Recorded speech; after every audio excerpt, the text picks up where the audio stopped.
Bonjour, aujourd'hui nous allons voir Nadine dans le Sud-Charente. Nadine est éleveur de bovins limousins et commercialise ses animaux avec Coop Atlantique. On va aller discuter tout ça avec elle.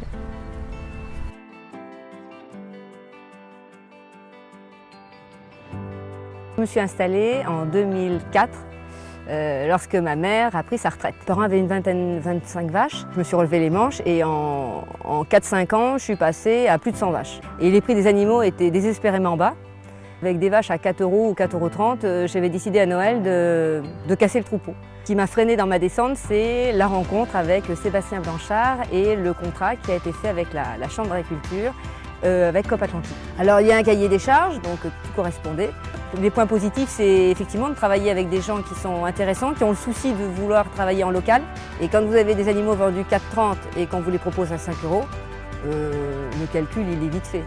Coop Atlantique, c'est une enseigne qui gère des magasins Super U ou autres et qui cherchait des producteurs de viande bovine, limousine, pour monter ce marché de viande en direct. Ce cahier des charges stipule que les animaux doivent être limousins, que ce sont des femelles et pas plus de 10 ans.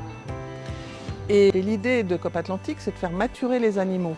Donc il ne faut pas qu'ils soient nourris au maïs en silage. On a démarré avec 4 animaux semaine et là au mois d'août on passe à 6 animaux semaine.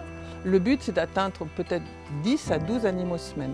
Un des critères les plus importants mais qui normalement devrait être fait chez tous les éleveurs, c'est d'avoir signé la charte des bonnes pratiques de l'élevage. Les animaux, comment ils sont conduits, c'est les rois de la ferme. Moitié culture, moitié prairie. Et j'essaie de faire du bon foin, donc je m'ennuie beaucoup, pour pas dire je me fais chier, à faire des choses de très bonne qualité. Il y a 3 lots d'animaux, 3 lots de prairies, 3 bâtiments.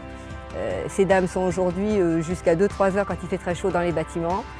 Sortent quand elles veulent, choisissent leur prairie. La Chambre a managé un petit peu cette opération. Ceux qui sont rentrés dans la démarche ont l'air d'être contents.